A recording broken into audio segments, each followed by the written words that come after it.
What's up, YouTube fam? Jonathan Dearman here in the car today. Sometimes we do this if there's a really pressing topic to talk about or an important conversation, but there's not enough time to go over to the studio. And obviously, President Biden having his first ever press briefing as president is a really big deal. And so I thought I would make a quick video about it, giving my opinion. Let me say a couple things and let me kind of dive right into it. Number one, there were some questions that I thought he was asked that he did a good job overall responding to and presenting his position pretty clearly with. But I will flag and I will say that it is a big deal to me, and it brings me no joy or excitement in saying this, but there were some answers that he gave and some responses that were pretty concerning with regards to his cognitive decline, and which makes it look like he is in some sort of cognitive or mental decline. Now listen, it's not his fault. It's not that he's not working hard enough or trying. It's not that he's not trying to communicate well. It's actually out of his control, in that sometimes this just comes with age, and I feel bad even pointing it out in some ways, but I do think it needs to be pointed out. And I also try to be fair, giving credit where credit is due. When I feel like I tried to do that with President Trump as best as I can, I'm trying to do it with President Biden. But even when they had their first debate, Joe Biden versus President Trump, at the time President Trump, I actually made a video, and you can go back and watch it at the end of the debate, saying that I actually thought Joe Biden did a pretty good job communicating in that debate. I thought overall that he won the debate. I thought Trump came across more like a bully in that first debate. And I thought Joe Biden presented his side and communicated it pretty well. And so if he would have come out at this press conference and really nailed the communication side of it, then honestly what we probably would have done is we would have given a thumbs up on the communication side and then dove more into the policies and the particulars of what it is that he was saying. However, because I really feel like he came out and didn't nail it, and not only didn't nail it, but had some moments that caused, in my opinion, some genuine concern, then I thought it was important to come out and just discuss that just a little bit. And in fact, just take a look at a highlight here so you understand exactly kind of what I'm talking about. I have never been particularly poor at calculating how to get things done in the United States Senate.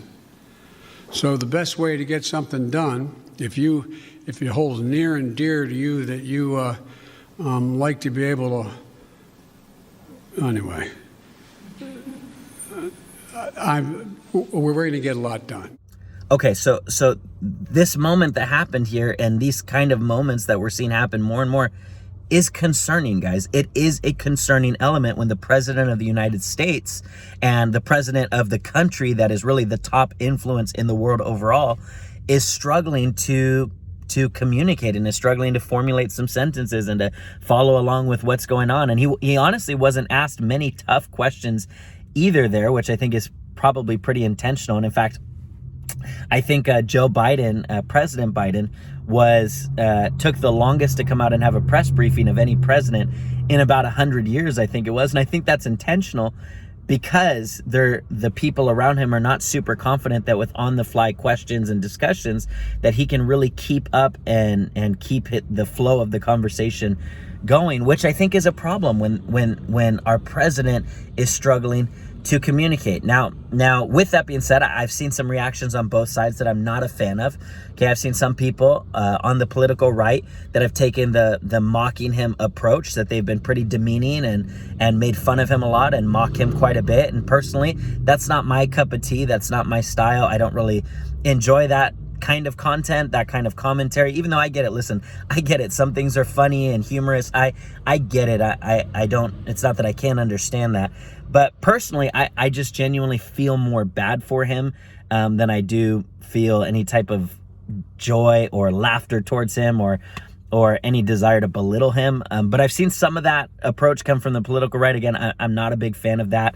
And then from the political left, I've seen some form of denial with this, where they're coming out with some headlines, and some left-leaning news sources are trying to present that he just took a calm, cool, collected approach to the press briefing, which is really kind of sugarcoating it to make it sound, in my opinion, like this really laid back kind of form of communicating is intentional, when I think it's not intentional. And so there's two things that I always feel like people need to incorporate in their lives that I think are so foundational, which is truth and love. I think we need both. I think we need compassion towards other human beings. We need to be compassionate towards people and towards the situations they're going through. But we also need truth. We need to not be in denial about the reality of situations too. And in a perfect world, in my opinion, in a perfect world, we would have both. We would have truth that we all acknowledge the truth of situations and the reality of scenarios. But at the same time, we all have love too, that we have compassion in our heart, grace towards others, and etc. So with all of that being said, guys, I would love to hear your guys' opinion on this.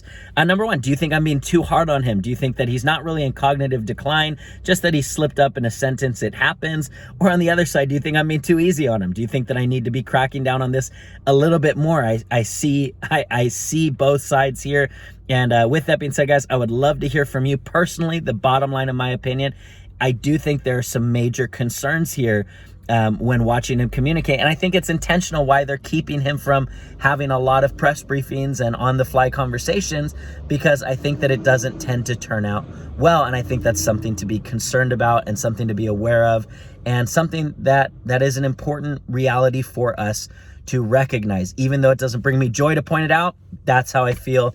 And I would love to hear from you guys. If you like this channel, if you like what I'm trying to do here, guys, which is attempting to be more loyal to principles than political parties, guys, hit the like button, hit the subscribe button, join the family, and the notification bell, of course. And other than that, I will see you all at the next Jonathan Dearman Show. Peace out, guys.